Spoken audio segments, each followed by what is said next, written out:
Tu construis ta vie, ta relation, sur des trahisons, sur du haram, et tu veux, après avoir un mariage béni, vraiment, tu dis, je veux un mariage solide, un amour qui dure, une relation bénie. Ma sœur, mon frère, sur quoi tu es en train de construire ton avenir?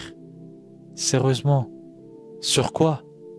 Des DM cachés, des relations haram que tu appelles se connaître, des regards interdits qui sont normalisés, des discussions intimes, à minuit et surtout sans mahram. Pas de mahram, attention, du flirt, du doute, du déni, du cinéma, des messages cachés. Et tu espères que le jour du mariage ou qu'après le mariage, dans la vie commune, tout soit beau, alors que tu as préparé ce mariage en trahissant les ordres d'Allah. Tu es en train de construire un château sur des ruines et tu t'étonnes que tout s'effondre avant même la première tempête. Allah dit dans Surat At-Tawbah, le verset 119, ô croyants, craignez Dieu et joignez-vous à ceux qui sont véridiques. C'est clair, tout est clair. Tu as construit ta vie, ta relation avec des péchés et tu veux avoir les mêmes résultats que les personnes qui font des efforts tous les jours pour se rapprocher d'Allah.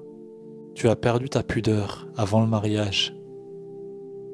Tu normalises les interdits et tu crois que le mariage va purifier tout ce que tu as fait avant comme une baguette magique.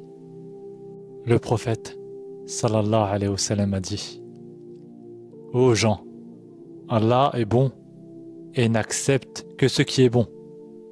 Et Allah a ordonné aux croyants ce qu'il a ordonné aux messagers en disant, dans la sourate 23, le verset 51, ô messagers, mangez des bonnes choses et accomplissez de bonnes œuvres. En vérité, je sais parfaitement ce que vous faites.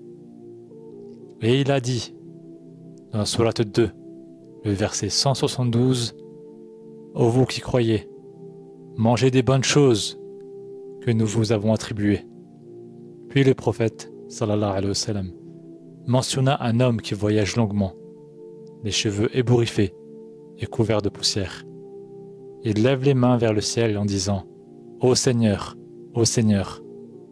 tandis que sa nourriture est illicite, sa boisson est illicite, ses vêtements sont illicites, et il a été nourri de ce qui est illicite. Comment alors son invocation serait-elle exaucée? Mon frère, ma sœur, réformez-vous, posez-vous les bonnes questions, remettez-vous en question, et réfléchissez et méditez sur votre vie.